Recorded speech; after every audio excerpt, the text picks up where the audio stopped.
ongoing case management appeal currently happening at the Court of Appeal. A lot is emanating from that particular sitting that is being spearheaded by judges Roslyn Nambuye, Daniel Musinga and Hannah Okwengu. And what you're talking about when we say a case management conference is actually a forum that is going to allow the parties who contest the BBI initiative to have a chance and have their say to understand how the case is going to be managed. So parties involved in the Building Bridges Initiative contest were requested to avail themselves at the Supreme Court for this particular case management conference. It is being held physically, and of course it's going to provide an opportunity to give appropriate directions, which include the length of submissions to be filed in this particular case. And the registrar of the court had notified all parties involved in the contest to avail themselves physically in court. That is what is happening this particular morning. A lot is coming forth, and some of the issues that, of course, this particular process is concerned about is it's going also to provide an opportunity to clear out issues such as the viability of the hearing and substantive appeals rather than the rule of application, which allows the suspension of judgment made by the High Court to allow the process to continue pending the hearing of the main appeal. And of course also the amount of time required for parties to prepare and exchange submissions, so the court will give a direction on that as well, and also address the issue of logistical issues relating to the hearing of the application and appeals. And of course also, for those who may want to know, only one advocate for each party is allowed in court due to what is currently happening globally, the COVID-19 pandemic. So in strict adherence to the measures, only one advocate for each party is allowed in court. And of course, we remember, just taking you back a little bit, the BBI process was declared unconstitutional by a 5-judge bench of the High Court on 13th of May 2021. We have quite a number of parties who have come out to challenge that decision by the court. This includes former Prime Minister Raila Odinga, President Uhuru Kenyatta, the Independent Electoral and Boundaries Commission, and the Office of the Attorney General, also including the BBI Secretariat. So just, putting issues together and just giving a direction on how this case is going to be tackled is what is happening this particular morning at the case management conference currently happening at the Court of Appeal. And that is what we are following up for you. So we'll be going back and forth, just taking you back to follow also on the live proceedings. But in studio, we are also trying to breathe some life into some of these issues emanating from the BBI journey. And in studio to help me just dive into this particular subject a little bit before we go back to the Court of Appeal, I'm joined by two gentlemen. It's a panel of two gentlemen, Wilfred Muliro, a governance expert, and of course also Dr. Churchill Saoke, a political analyst, both lecturers, by the way, but that's a topic for another day. Thank you so much, gentlemen, for allowing us take advantage of your intellect on some of these issues, just to help Kenyans understand the way forward. So I just like your quick, comments on what is happening this particular morning. All eyes are focused on the Court of Appeal. Probably, from what you understand, the case management conference, what's the way forward? What should Kenyans anticipate? I will start with you, Dr. Churchill. Yeah, thanks, Serfine, and good morning. So the case management is more like a pre-trial, and you find that the people who are engaged in the legal dispute, so you have the plaintiff and the defendants, they will agree on some administrative issues and the issues that are in dispute. So some of them, as you have mentioned very clearly, regards to like the length of the period that each should be able to take. And I think it's mainly meant to for each parties to submit some of those issues so that the court process can be clear, and they can be outlined much more clearly. The other things that will be important during this kind of sessions are even motions. Who should be exempted. There maybe the submission could be involving some other extraneous things that will divert or distract.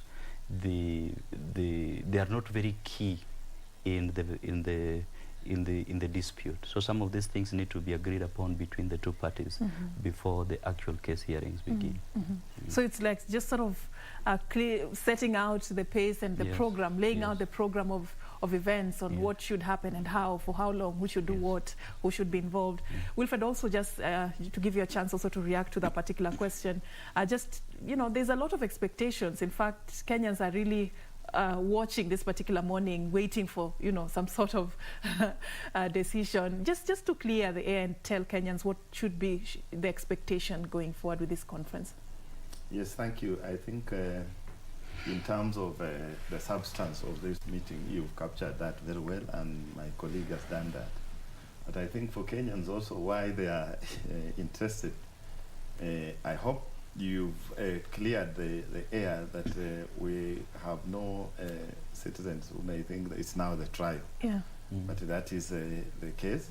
But second is they are genuinely concerned that it is clear now that BBI is not a done thing.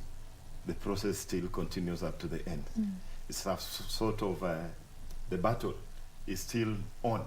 Because remember, the decision of the High Court reverberated in the entire country. And there were even some celebrations that now reggae is dead.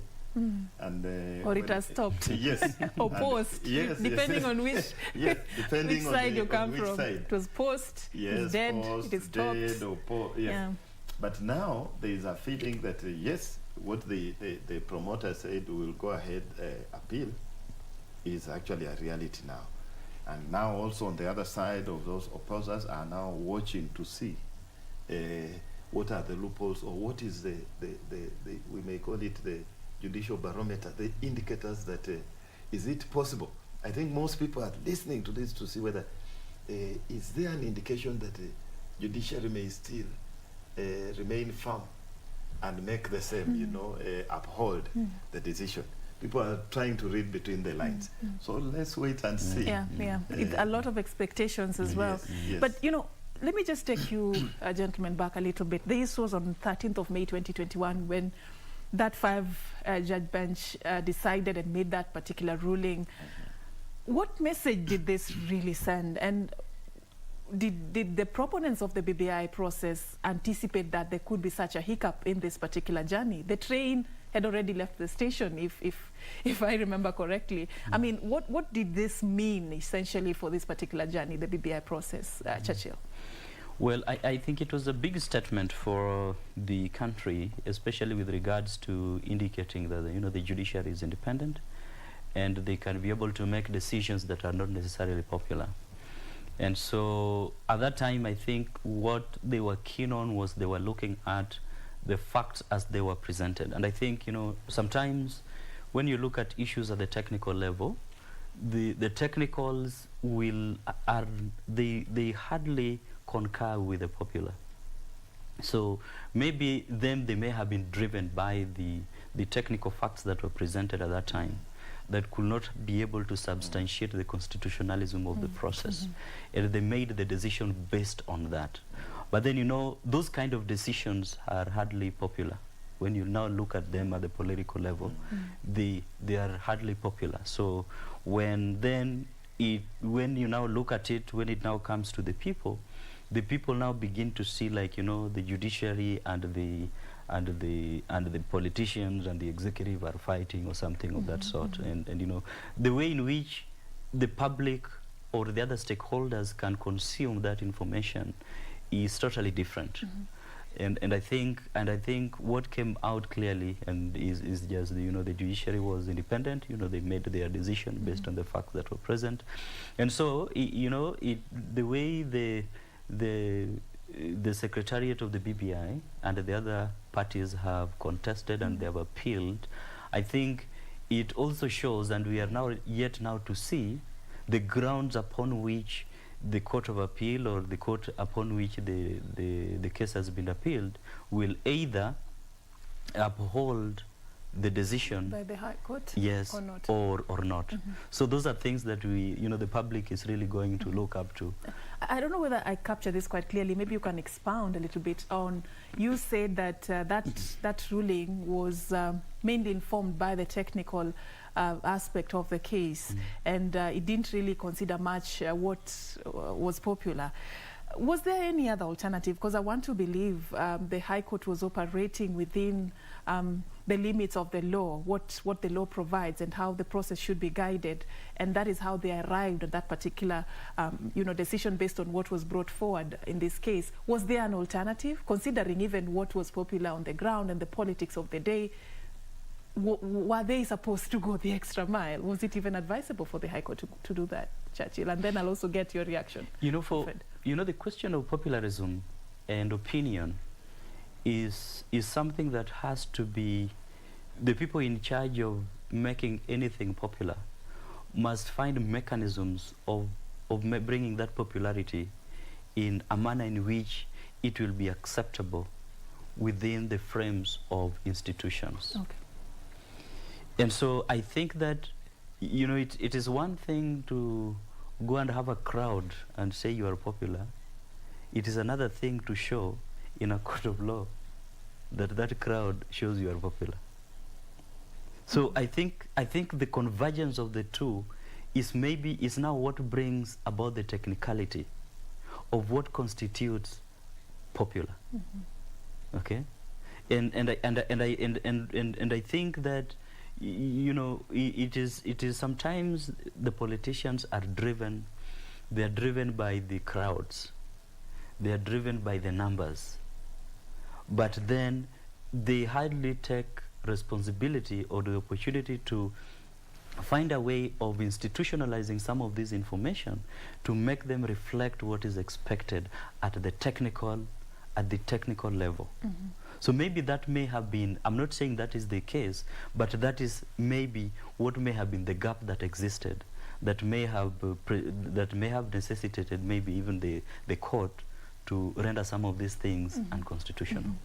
Wilfred, just before we move to the next, I don't know whether I'm borrowing from the President's speech. I've heard you use responsibility, opportunities, the burden of choice. Those are some interesting words that came from the President's speech yesterday. But Wilfred, I don't know whether the court ought to have considered other factors beyond the legal frameworks, just in coming up with such a decision, just considering the dynamics that the BBI process was operating within, and even the politics it attracted. Was it advisable for this to be opened up a little bit? I think just before I continue that one, there was your first question. I think the promoters of BBI were surprised. They didn't expect that. And this can be proven by the fact that you will see the zeal of appeal. Yeah. It's something they didn't, they thought it has moved. Even the Secretary General of Jubilee acknowledged that they didn't perform well on that. And I think he was gracious enough and said, we'll go to the drawing board. But coming to what you're saying, I think the President was trying to allude to that almost directing judiciary that when you make decisions, sometimes you need to raise your eyes away from the written text and look at the public and say, if I make this decision, what will be their feeling? But and I think it is anchored on the idea that we were initially discussing with my Churchill here, that you look at the decision by the Mutunga court on elections. And I think that's where the President is almost referring back and saying, Justice Mutunga at that time looked at the situation of the Kenyans and he said, these are political issues. They don't concern, and we have no legal standard or some moral to enter this. But this time round, I think it's not as much an aspect that we were looking at earlier, preservation of public order. So that you say now it should be, as you are suggesting, that they should now open up and overstretch. Here, this is already a politically divisive issue. And the politicians have brought it to you. And they are saying that now arbitrate between us. And therefore, for you to sustain actually the cogency or the what of the courts is stick to what the rule of the land says. I think at this time, the judiciary was right to deal with matters as they are and deal with the courts, other than stretching and seeing how, in fact, it's like we are calling about the judiciary to join politics and see how politically good their decision will be. And that will not be good, because is it will that take us back advisable? to what BBI is trying to treat, 2007, 2008, when we said we cannot believe the courts because they make political decisions. But now the court is making what you are saying clearly based on what we agreed as a state with our constitution. This is what we want to do. So I would be very extremely reluctant to encourage that the courts must now, especially on this issue, start trying to widen their decisions. Although I hear sometimes that you don't need to be very strict in decision, but to start widening and allowing political sentiments in their decisions, I think will work against, will be inimical to what we are saying, that now we want cohesion. I want you gentlemen to tell me what you read from what I was alluding to earlier. This is what the head of state said yesterday when he was, addressing this particular matter.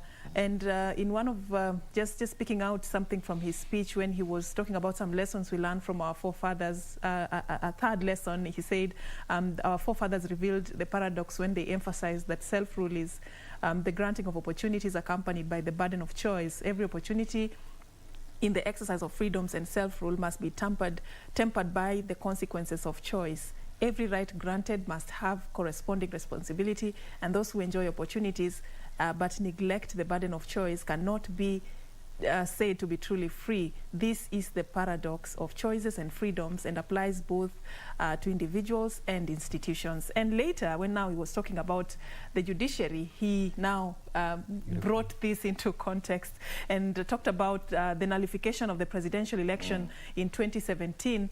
From the nullification of a presidential election in 2017 to an attempt to stop the will of the people as expressed through the BBI, the judiciary has tested our constitutional limits. And he talked about, while I stand by the rule of law and I will always obey the decisions of the courts, I am also compelled by my position to heed to the sovereign and supreme voices of the people. That is why our national conversation today must focus on the consequences of choice. And he just kept on going on and on about the consequence of choice and the burden that, perhaps, the citizenry will have based on some decisions that are made, and in asking very fundamental questions, which include, if the field of independence has been expanded in the judiciary, how should the field of their responsibility respond to the summons of nationhood? Shouldn't their decisions also be accompanied by a burden of choice? And there are questions that our national conversation should objectively ponder upon. So basically just using that particular statement, the burden of choice and choices have consequences, just to sort of marry it with the move that the High Court, took the other day when they made that ruling. How do you read this? And just even using that particular forum, the Madaraka Day celebrations, to really talk about this particular subject, what does it essentially mean for you? I think what is coming out from there is a paradox in terms of the whole question of the convergence of institutions and all stakeholders of a nation towards the building of a country, towards the building of a nation.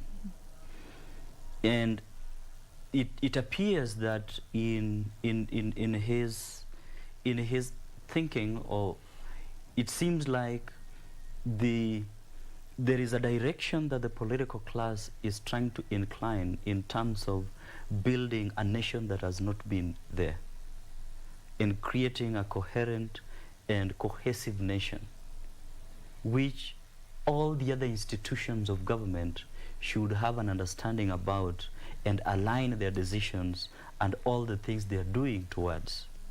And that seems not to be what is happening from his perspective. And these are things that You know, when you look at issues around freedoms, and you look at issues around choice, you look at issues around independence, there has to be something that inspires all these things. Okay? There has to be something that inspires all these things. And I think, for me, where I sit, I see that that inspiration, national inspiration, is what is lacking. That is actually making all these two different parties to make decisions that are diverging. You know, those statements you have read of the president's speech are very deep statements of nationhood. And it's like a person crying out about a desire to build a nation that is being negated by other institutions. So the only question that arises is, was the courts, are they reading in the same script? So these are the issues, and I think these are conversations that need really discussions about, because there are things that now go beyond the technicals that we were talking about. Because now the letter of the law is always based on the spirit of the national spirit that anchors and overacts everything. That when the letter fails, that spirit must be adhered to.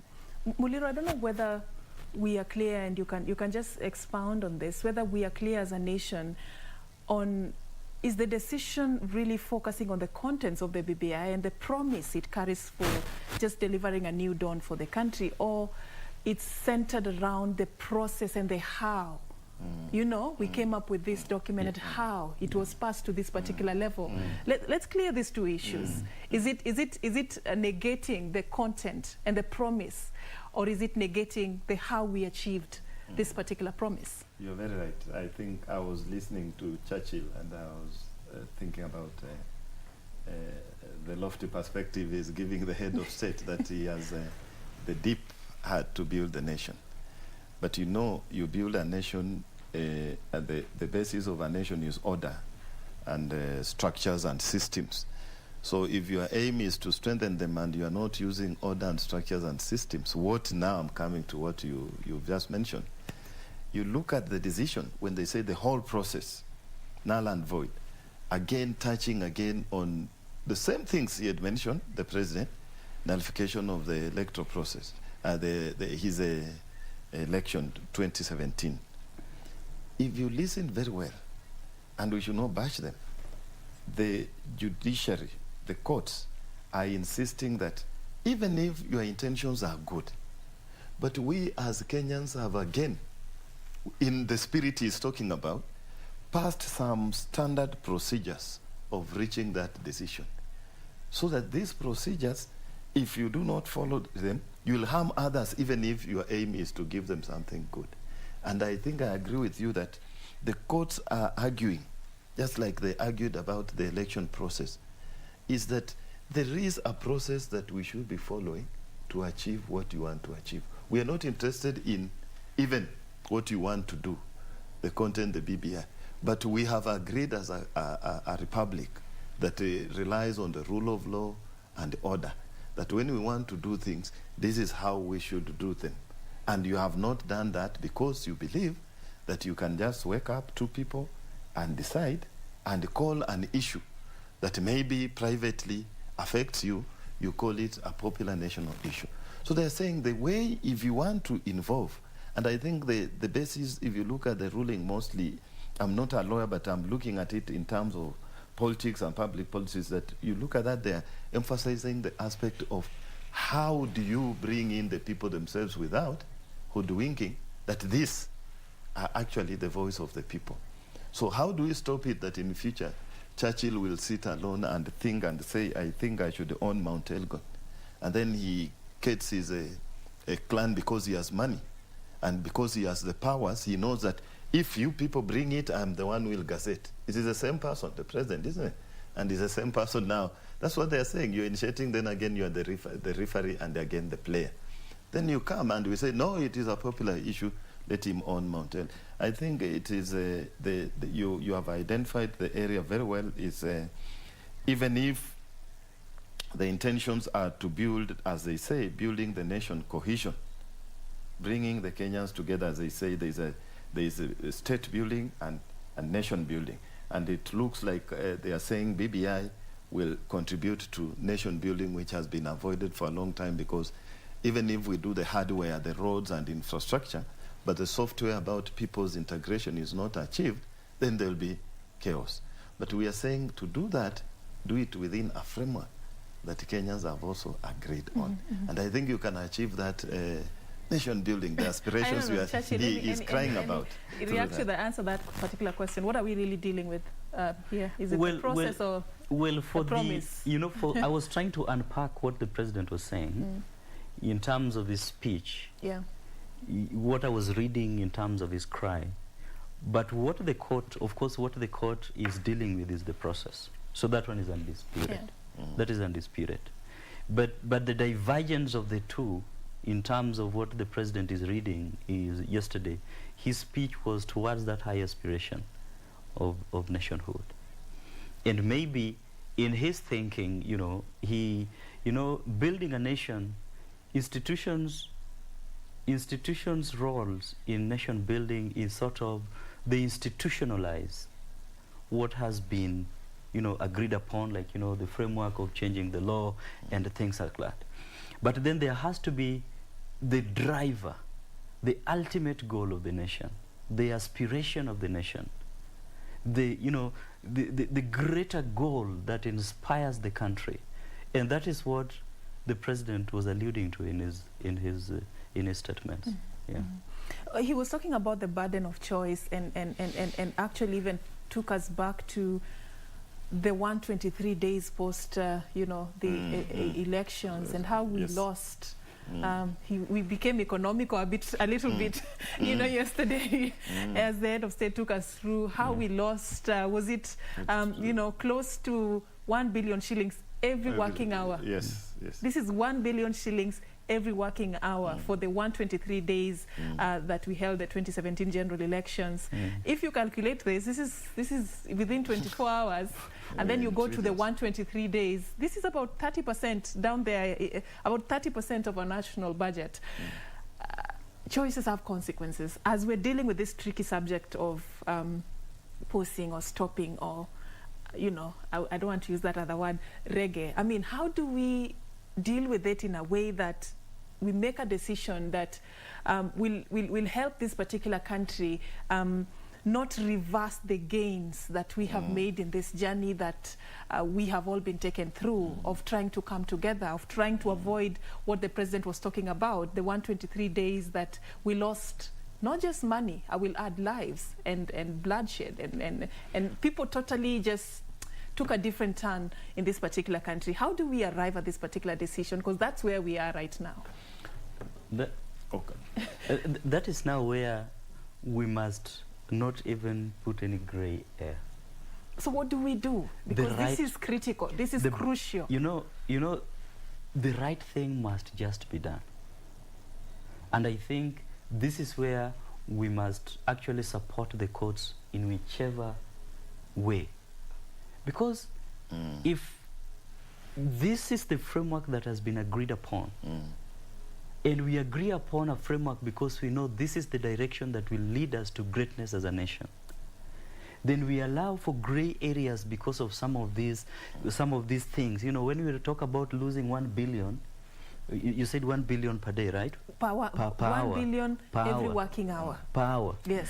And now we are losing this. We need to look at this 1 billion that we are losing. We are losing it because of the negligence of someone. Because the court will make a decision based on a mistake that somebody has done. They don't just come up and make a decision out of nowhere. They make a decision because they have seen discrepancy in a given process. Who made this discrepancy to happen? It is someone somewhere. So it is this person who made this mistake who should take responsibility on behalf of the country. So I think we should not allow these, the consequences of a decision to make us to create gray areas just because the country is going to lose 24 trillion, we should then negate some of the gains that we have made. Then what we are saying is, let us compromise every other thing just because something is going to happen. In the long run, the need for a constitution is not there. Muliro, as you will add on this, I also want you to ponder on the questions the head of state was asking, just based on this consequence of choice. And he said, if BBI were to be stopped, who carries the burden of choice? On whose shoulders will ethnic majoritarianism rest, and who will carry the burden of losing 30% of our national budget every 5 years due to the toxic politics that BBI seeks to resolve? Question, another one that he asked, the judiciary will also have asked itself another question. Can Kenya be truly a democracy if the people are denied the opportunity to express the sovereign and supreme choice at the ballot box on the basis of elevating technicalities over the overriding objectives of the law? And I can go on and on with these particular questions in that speech by the head of state yesterday, but you're getting, what he is asking. If we go this direction, who will carry the burden? I wanted to respond to the question I asked earlier on how we treat this particular critical subject. We are right now at a very sensitive point as a country. Yes, I think I agree with my colleague here 100%, because even the president knows that as you look at the consequences of the decision, and then you should remember that it is another arm, an arbitrator, that is making the decision based on some action. They're not waking up and joining politics and saying, in this contest, we think now we are making this decision. No. There are actions. He should be looking at the actions that lead to the consequences of that decision. Because consequences means it is an outcome of some process that has brought us to this door. And therefore, it gets us back to what he was saying. We go back to our institutions and establish them and processes that we have agreed, so that the person he is quoting, the one who made a mistake so that we have these consequences, does not rely on his own whims to make that mistake. We are looking at this not because of just now. I think the president's questions are almost looking at it in a vacuum, that we don't want to see the history, the process that has brought us to this burden of choice.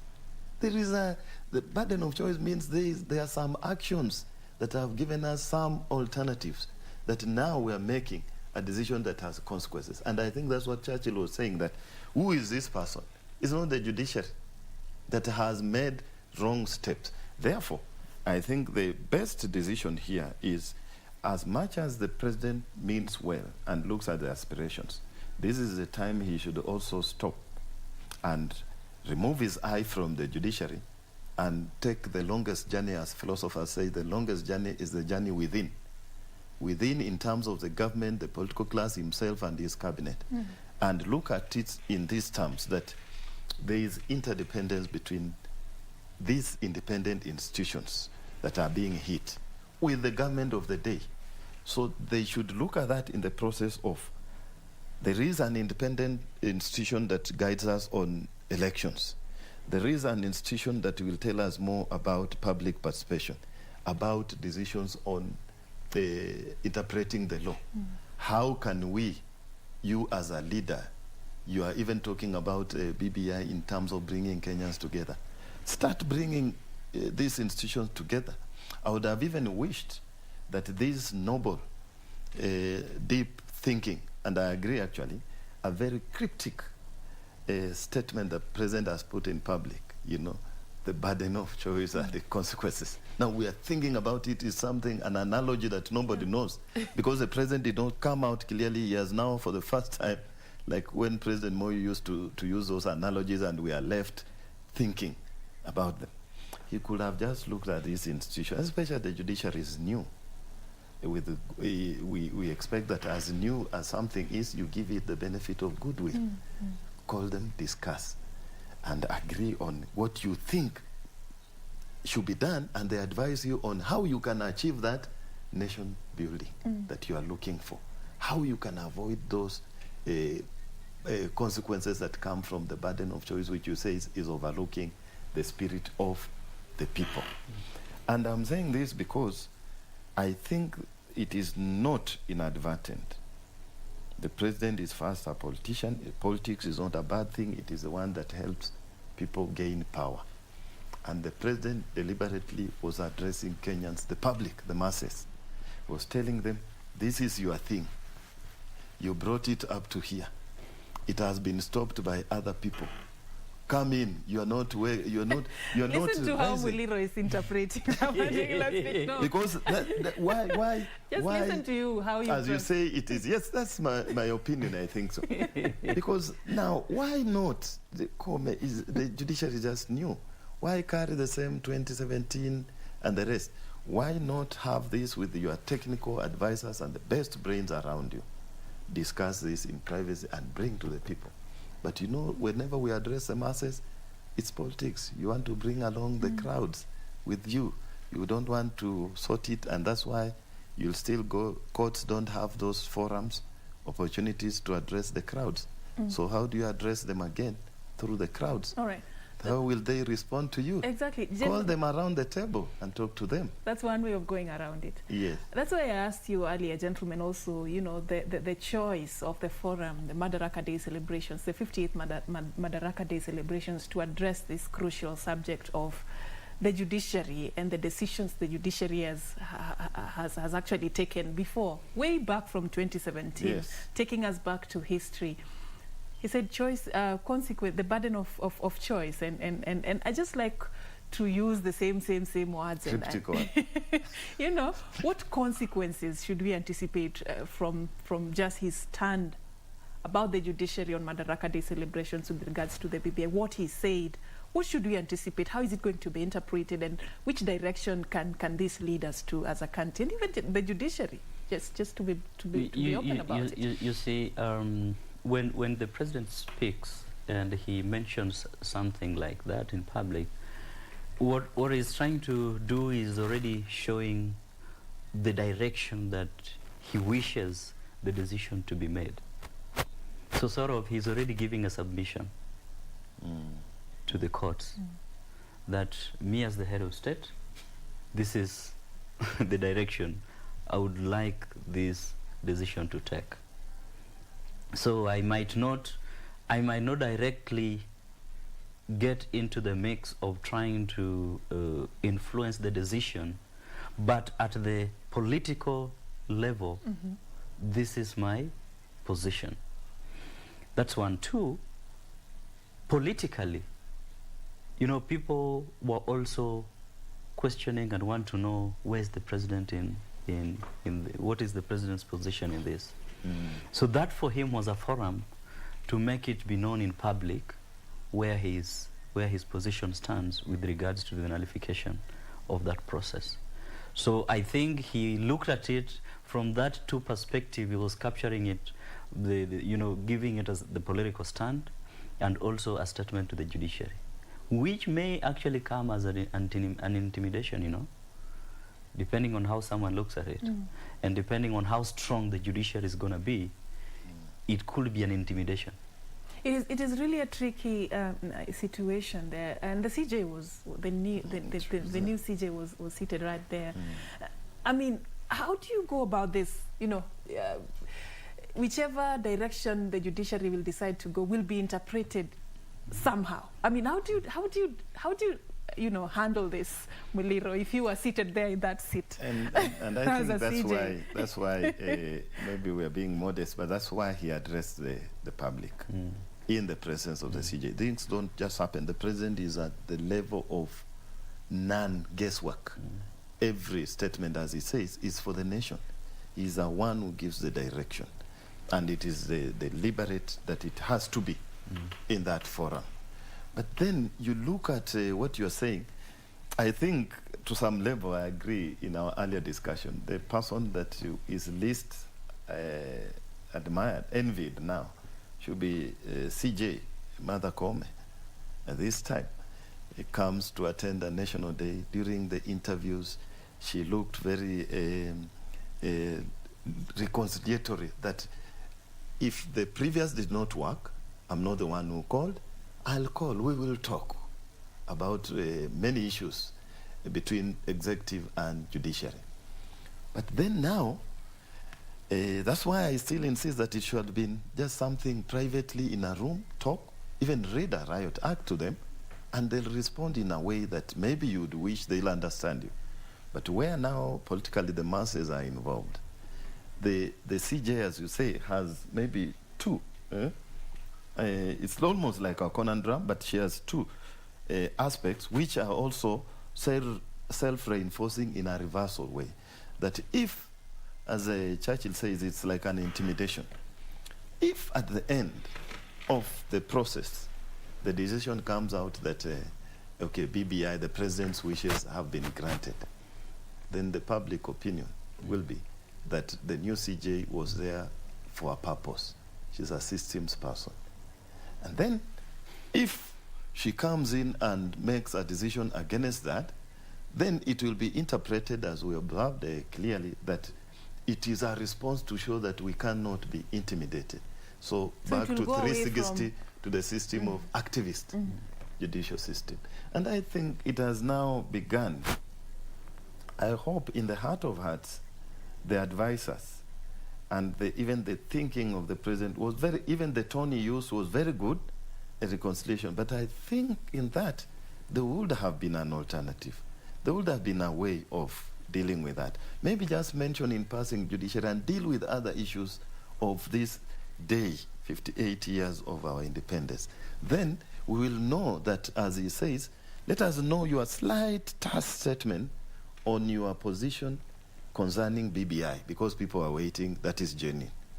But to spend the 90% of your speech on the judiciary that has now a new leadership puts the new leadership in a very difficult situation, either to continue with the war, a luta continua, or to struggle and see how they can now accommodate you and look very bad in the eyes of the public as something that is pro-system, easily intimidated, not using the constitution. So you are right, it's a difficult situation. I hope there was another way of dealing with that. The other challenge that comes for the new CJ is that, you know, he is inheriting a system that the former CJ had given a lot of authority and autonomy to the judges, and they could be able to make decisions that are extremely unpopular without being, you know, without being influenced. So he has quite a big responsibility in terms of she has a very big responsibility if really she wants to come with a new way of doing things.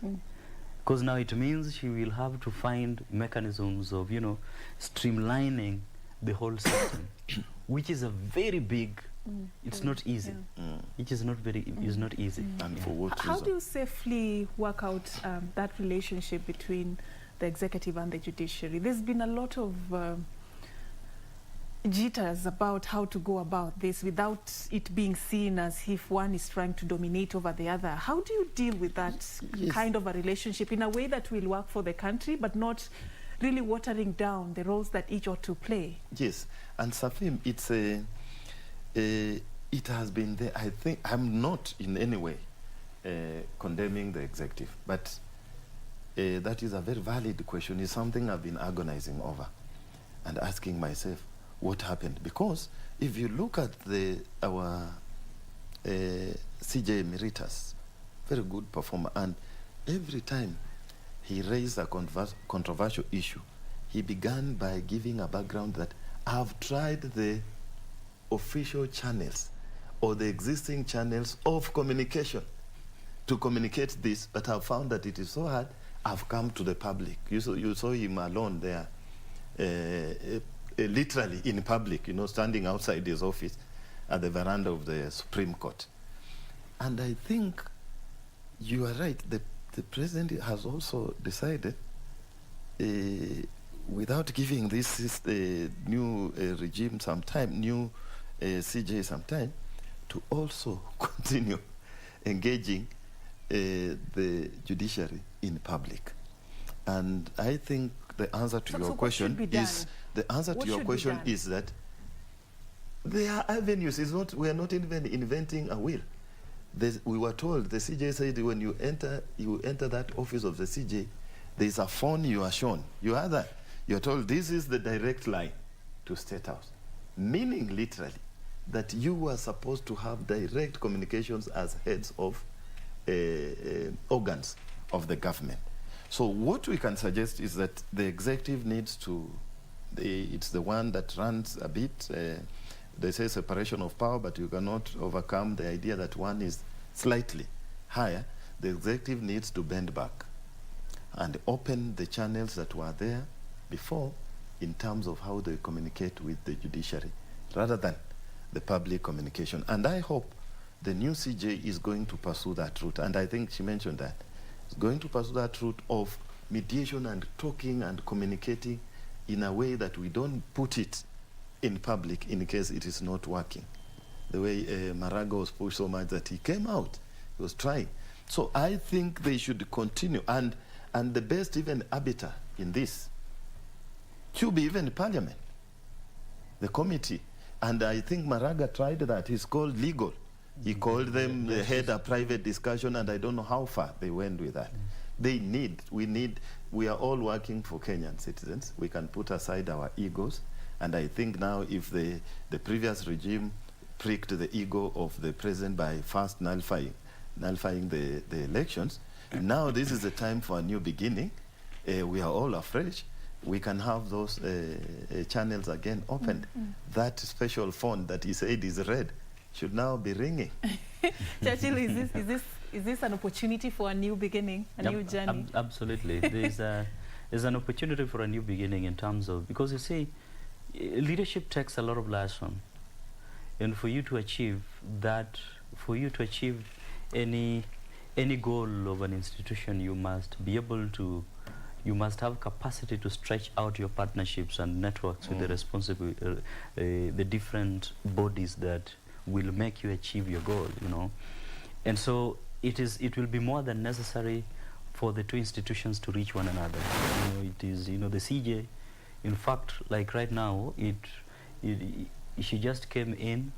It would be important maybe even to pay a courtesy call to the president.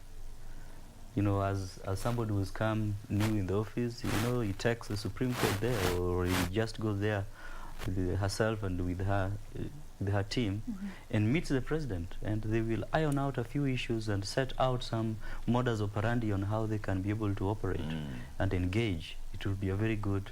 Otherwise, if both the two institutions want to appear, the independence is there, but the question of the interdependence is also there, which you cannot overlook. Which brings me to my next question. How do you do that without being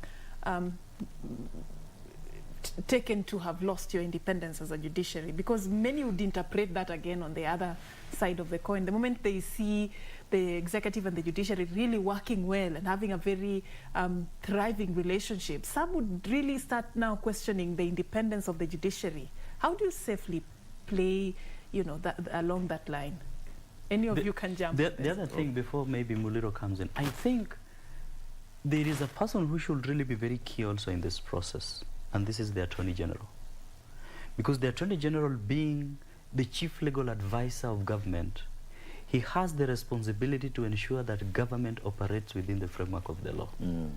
And when that happens, then you will realize that there will be not too much antagonistic behaviors between the government, the executive, and the judiciary.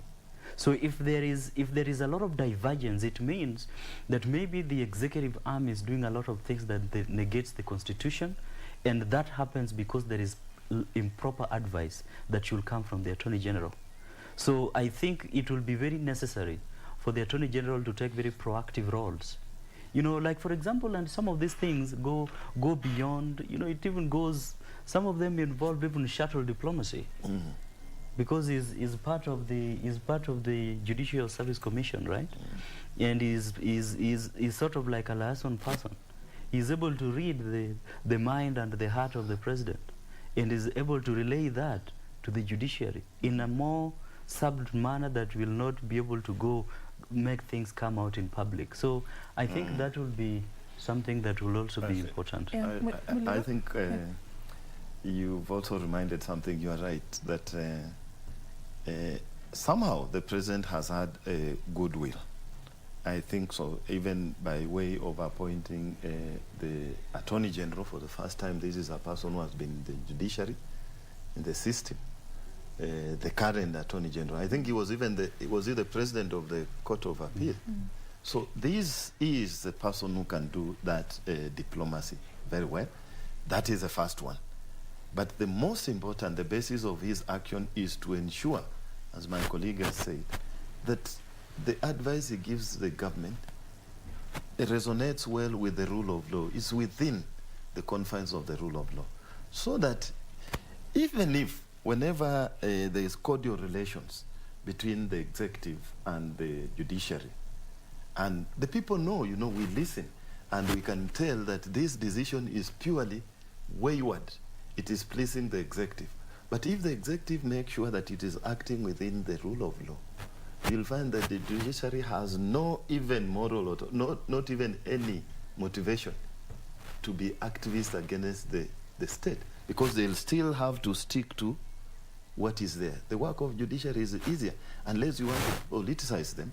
By now, you violate the rule of law and you come in and they join you, then we say you have lost independence.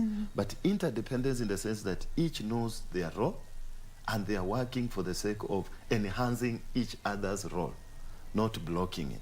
So if you start blatantly violating the constitution, the rule of law, and then citizens, it's not the judiciary that wakes up.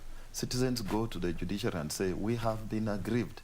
Please, you are an arbitrator, say something about this. Then they make a ruling and you come in and you say, now consequences.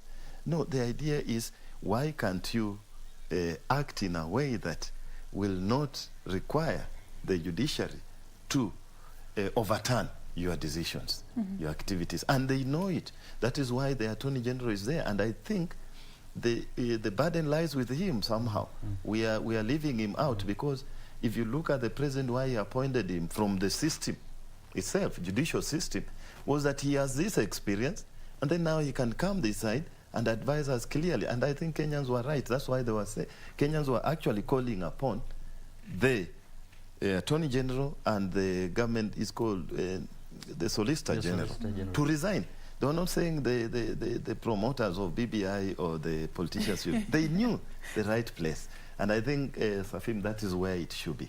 Advise the government correctly to stick within what we have agreed on. And by the way, when you look at even some implementation of executives, even when you forget about even government, just small organizations, the CEO might want something to happen.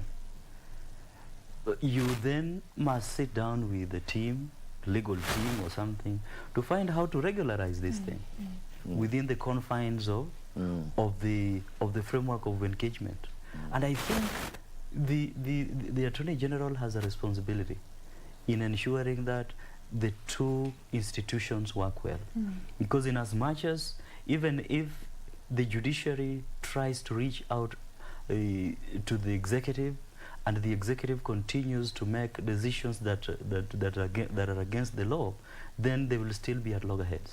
Yes. But I also want to ask, the timing though, I mean, it came this far, and then it was just, there were talk of a referendum in the month of June, already in the month of June.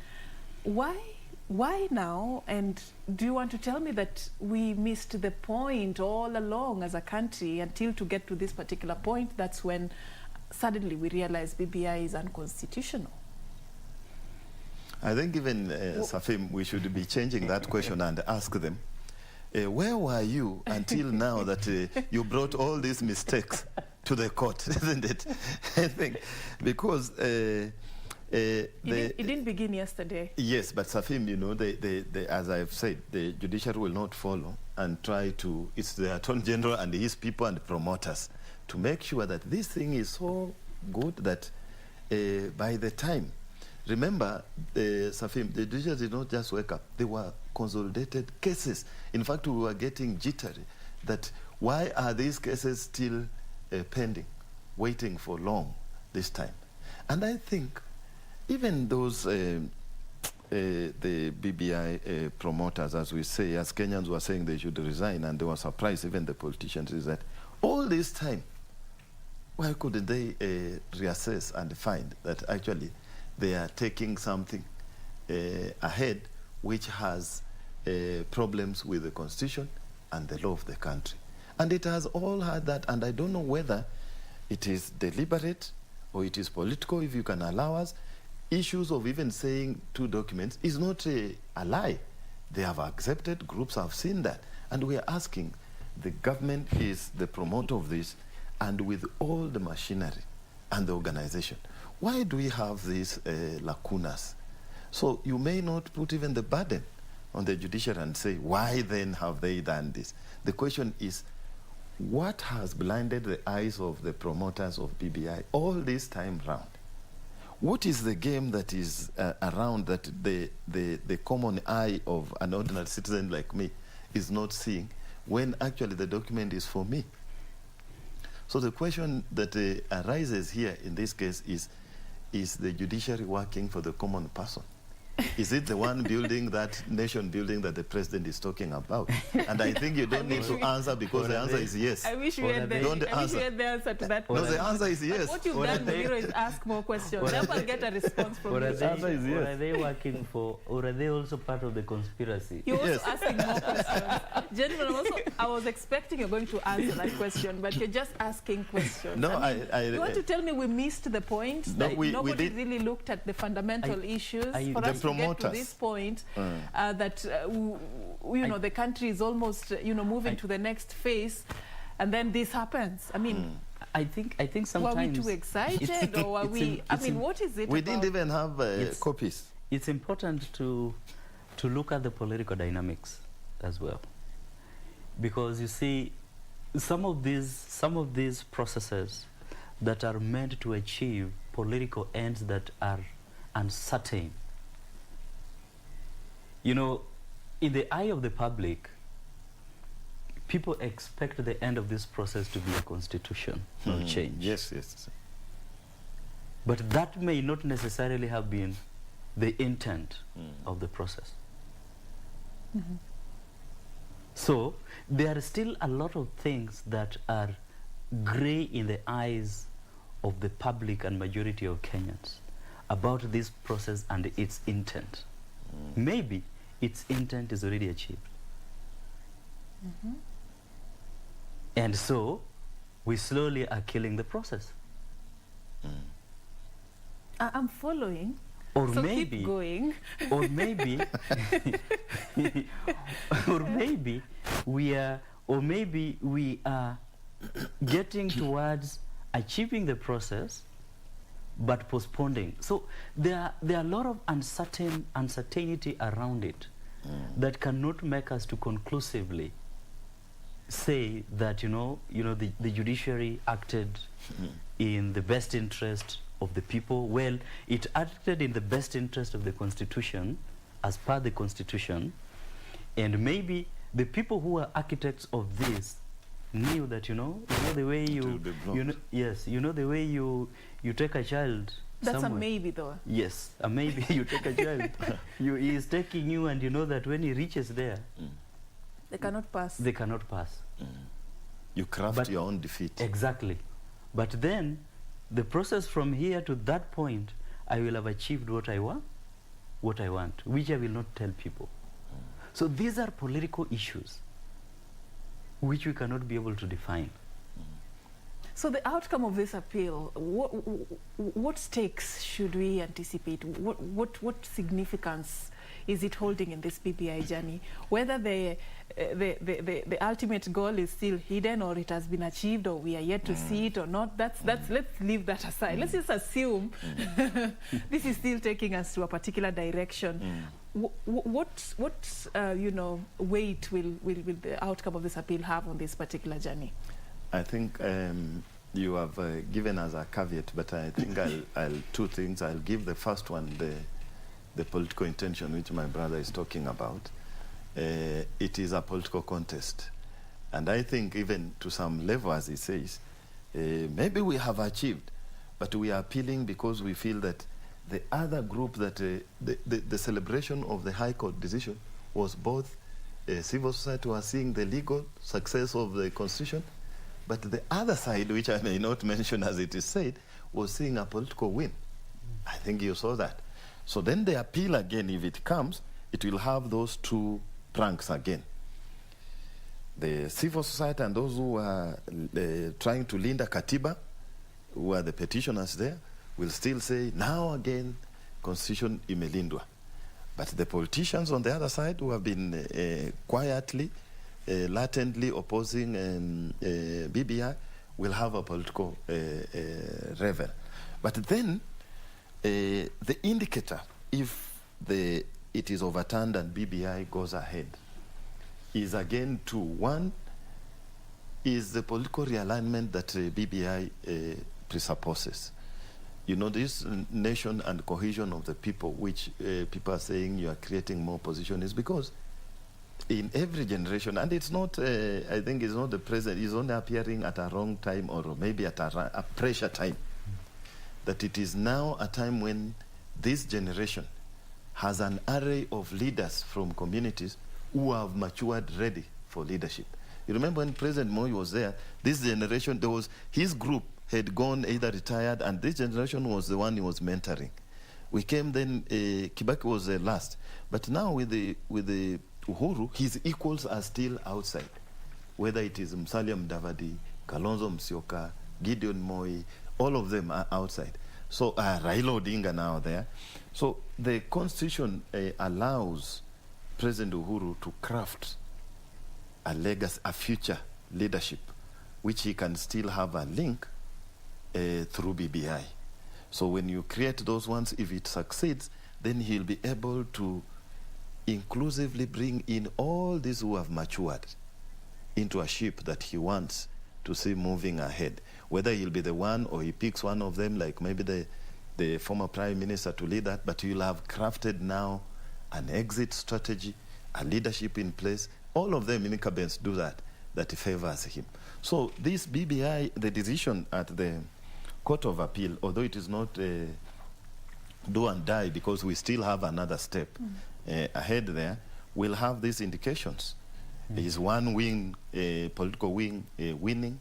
Is Linda Katiba winning? Is civil society still relevant, winning? And on this side, is the president's trajectory of laying a legacy. And he has said, even with his brother, Raila Odinga, they have been saying, this is for a legacy. And that's why I think he repeated and said, he accepted for nothing. I never promised anything, but he accepted. But as my friend says, there are things our eyes don't see. There are things our ears cannot hear louder than what the politicians say. Maybe that accepting for nothing, that sacrifice, will be paid well through BBI when BBI comes. That's your interpretation. So with our opinion here, Serfine, actually we are just looking, because as he said, it's an opaque thing. Politicians, everything changes every day, as they say. One day is enough to change everything. So we only anticipate based on the patterns of behavior, the way they have happened. So based on these patterns of behavior, we can say that there are three groups looking at the final judgment. Two political groups and one group that is saying it is trying to linda Katiba. And therefore, if it succeeds, then it feeds into President Uhuru's exit strategy and legacy. All right. Yes. How we have treated the three voices you're talking about, Churchill, those who are the masterminds of the BBI and those who support it, and the team that is really critical of the BBI process from the political front, and those who you say are the Linda Katiba team. How we have treated these three voices over the journey of the BBI process? Have we had that really comprehensive national conversation? Yesterday, the president really emphasized that he kept going and going on about the need for a national conversation on this particular subject. Have we done that? Because we are here, and it's at a very climax stage of this particular process, but we are still having some voices that are not really walking within the same line. Have we? Does it really send a message about how we have treated the national conversation, the bringing everybody on board? Because I believe that's the spirit of the BBI process, to bring everyone together to just champion a cause. How have we treated that in this particular manner? Well, it's been a chess game. Or it's been a competition like the others? It's been sort of a chess game, a blend of a chess game and a whole question of bringing people together with the aim of achieving a specific political end. And so we must admit that when you compare this process with the previous processes, there has been a lot of opaqueness, not just even within the political class, but even within the ranks of the citizenry. And I think that when you go into the village communities, nobody knows really the contents apart from what they get from the media. And when you compare this with the 2010 Constitution, the process that it went through, even the Guy Commission, it was extremely inclusive. So that one we have to say that there was quite a misgiving. The other thing is that it is also very difficult to have, in a political process like this, to have convergence of opinion. In the ultimate end, whether we engaged all these stakeholders, there will still be people who are saying no. There will still be people who are saying no, not because they don't want the document. Some will say no because they want political, what? They want political gain. You know, they want to sit down and say, you know, now this BBI is coming, the referendum is coming, but you know, the yes side seems to be full. If you want to get political mileage, go to the no side. So ideally, whether we engaged everyone, there will still be a no side. But I think in terms of engagement, there was a lot of opaqueness in the process. And I think that opaqueness was still meant to achieve specific political interests. Muliro, have the same question, but have we seen a reconciliatory approach of reaching out to the opponents? You know, that mood and tone of, you know, you're opposing this, we are supporting it, but this is what we are telling you. Have we seen that even in the political gatherings and the crusades that, you know, have been used to champion this initiative? Have we seen that really genuine reconciliatory approach of bringing the opponents on board? And from the opponent side, have we seen a really genuine reason and a valid, honest and authentic reason why the BBI initiative is being opposed? Or something is hidden in between? There's a gray area. Very good. Even your observation has chewed the entire thing very well. It's not just one-sided. We can begin and say maybe yesterday the president was trying to, he attempted to project that picture. And I think all through, whenever there are snippets within the president's mind, to try and bring the entire group. But remember, I agree with you that these three groups, there is, the answer to your question is we have not seen it. There is no deliberate effort among the political elites to converge and therefore have a discussion, a synthesis, and therefore bring a document to the people that is well informed, that is unified, that has some unity of purpose. And it is for this reason that on the side of the promoters, you could see the statements like the River Nile has left, or the train has left the station. There's no more opening of the door for passengers. That means there's no inclusivity, no bringing in of other people.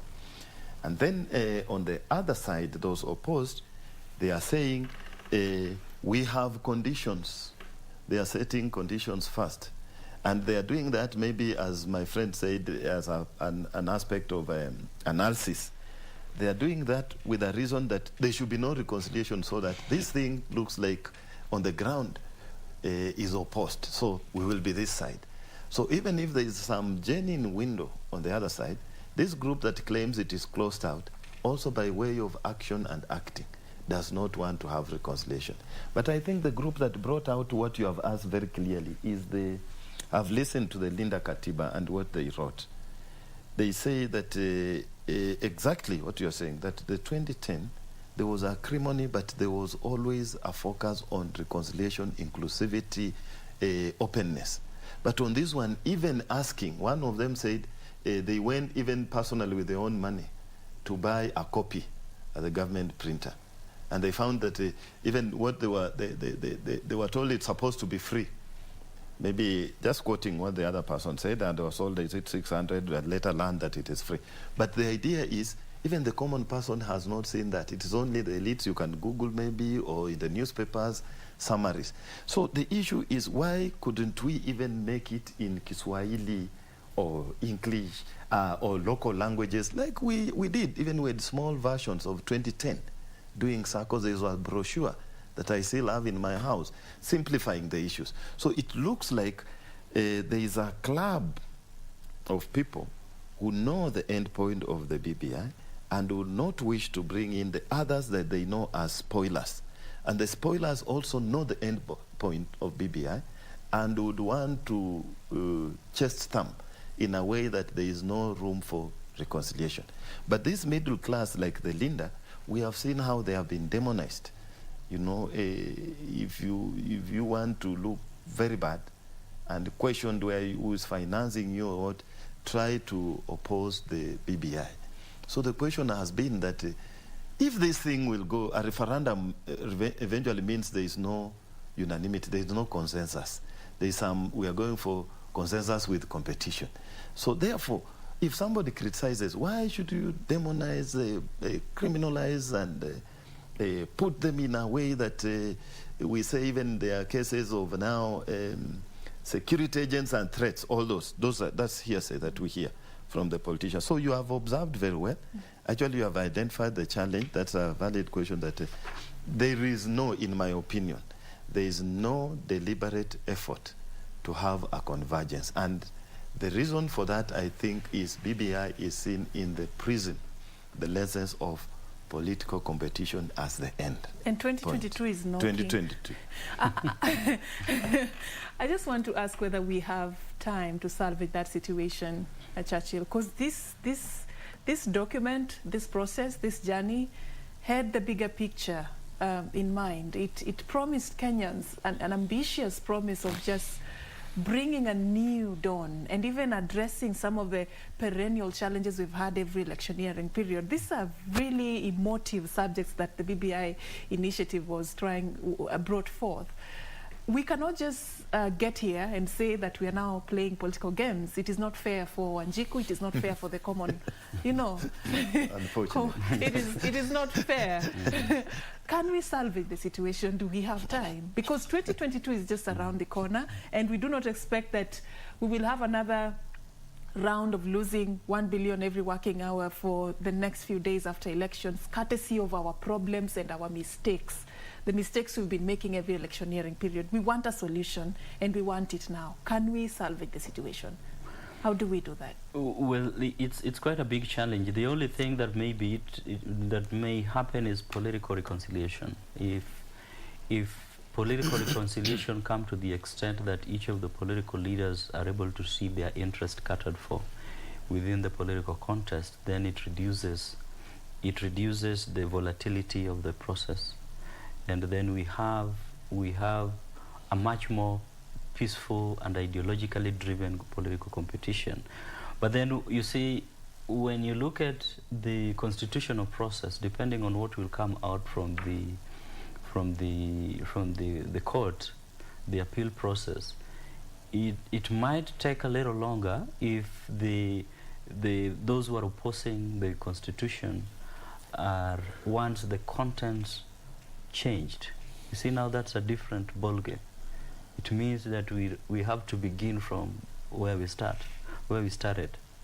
So it means that the constitutional process will have to be lengthened more, and it might not necessarily be pegged on the 2022 election, unless we want to push the 2022 election, which is totally a different conversation.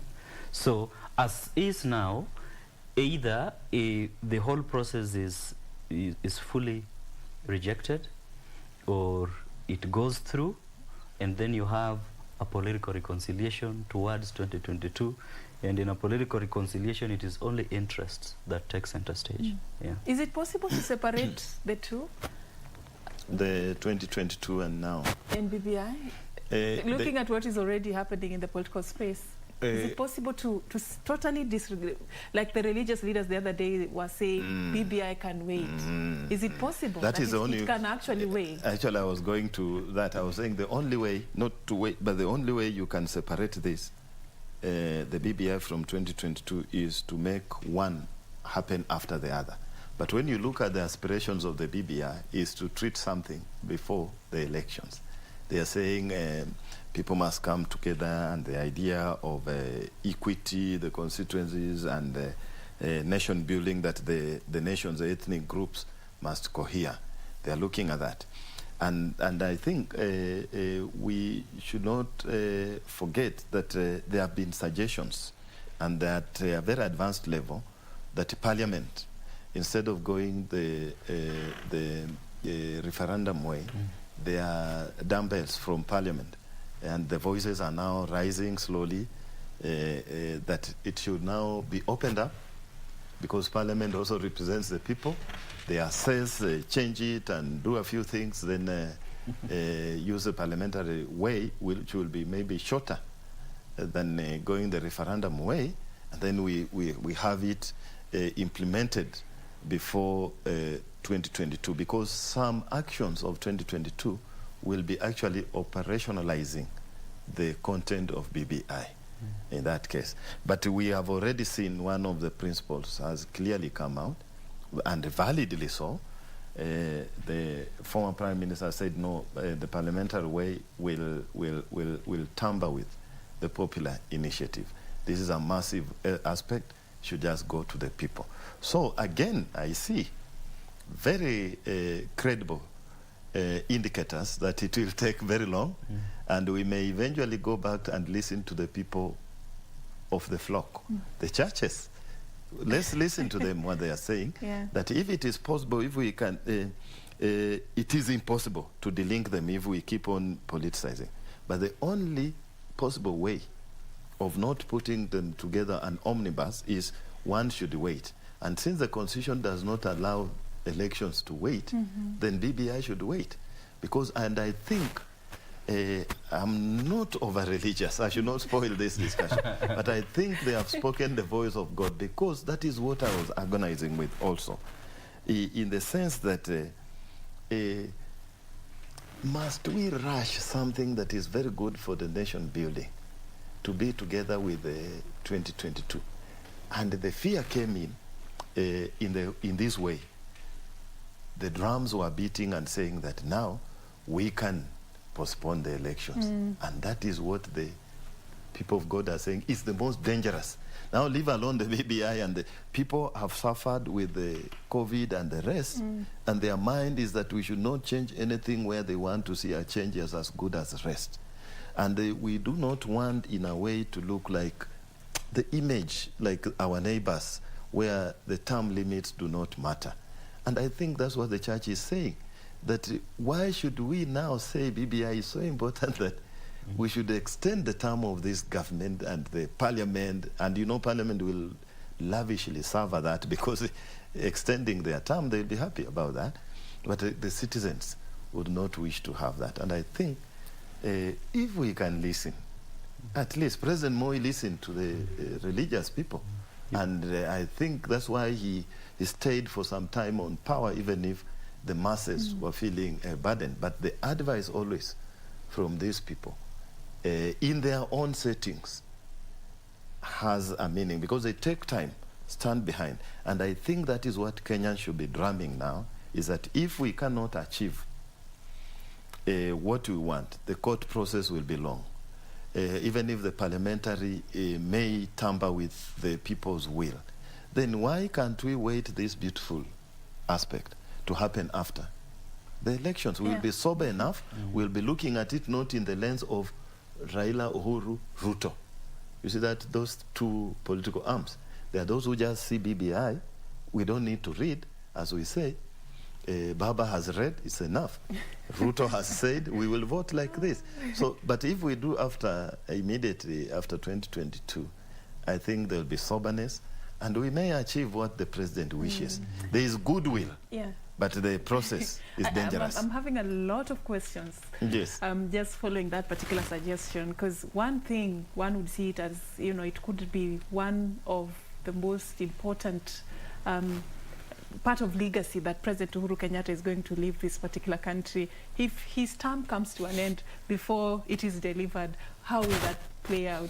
Some also see it as it's very pivotal in the decisions Kenyans are going to make come 2022. If you are vying in any constituency, BBI and where you stand on BBI may play a very pivotal role on the choice of and the voting patterns. Then if it is postponed, then how do we, you know, go about this? Should and I can go on and elections? Then should we postpone elections? Which one is more dangerous? But gentlemen, allow me to take a very short break, because when we come back, we may just explore how BBI will be treated in the event that probably it's pushed post 2022 general elections. Will it carry the weight? Will the momentum be the same? Will the team remain intact? Yes, you see? Right. Yeah, yeah. We are going to pick up that conversation when we come back from this particular break. You are watching News Check right here on KBC Channel 1. Continue engaging us at KBC Channel 1. Remember, today we are also following up for you quite a number of issues shaping the news in the country, including the case management conference currently happening at the Court of Appeal right here in Nairobi. That and much more coming up after this break.